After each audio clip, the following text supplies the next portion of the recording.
Seorang mantan Perdana Menteri, bukan pejabat kecil, bukan orang biasa.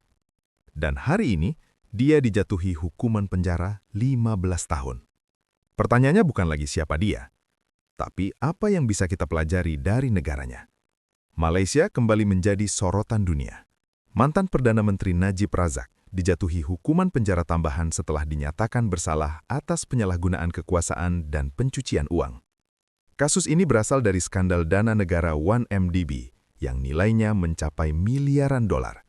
Uang publik yang seharusnya untuk pembangunan justru mengalir ke rekening pribadi dan gaya hidup mewah.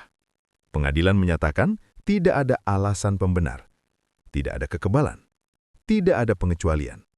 Yang menarik bukan hanya lamanya hukuman, tapi pesan yang disampaikan oleh sistem hukum Malaysia. Siapapun Anda, setinggi apa jabatan Anda, jika terbukti bersalah, Anda tetap dihukum. Inilah yang disebut banyak orang sebagai rule of law yang bekerja. Sekarang, mari kita jujur pada diri kita sendiri. Di Indonesia, kasus korupsi muncul hampir setiap hari, dari tingkat daerah sampai pusat. Namun pertanyaannya, apakah semua yang bersalah benar-benar mendapat hukuman setimpal? Ada yang dihukum ringan, ada yang bebas bersyarat, ada yang hilang dari pemberitaan.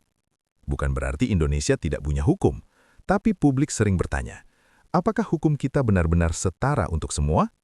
Di Malaysia, kasus ini menunjukkan satu hal penting. Lembaga hukum berjalan relatif independen dari tekanan politik. Prosesnya panjang, banding ada, bahkan pengampunan sebagian pernah diberikan. Tapi ketika bukti kuat, keputusan tetap dijalankan. Ini bukan soal balas dendam, ini soal tanggung jawab. Apakah Indonesia harus belajar dari Malaysia? Bukan soal meniru sistemnya mentah-mentah, tapi soal keberanian menegakkan hukum. Karena negara yang kuat bukan yang bebas dari korupsi, tapi yang tidak memberi ruang aman bagi pelaku korupsi. Menurut kamu, apakah Indonesia sudah cukup tegas terhadap korupsi kelas atas? Atau justru kita masih punya pekerjaan rubah besar? Tulis pendapatmu. Indonesia dan Malaysia sama-sama belajar.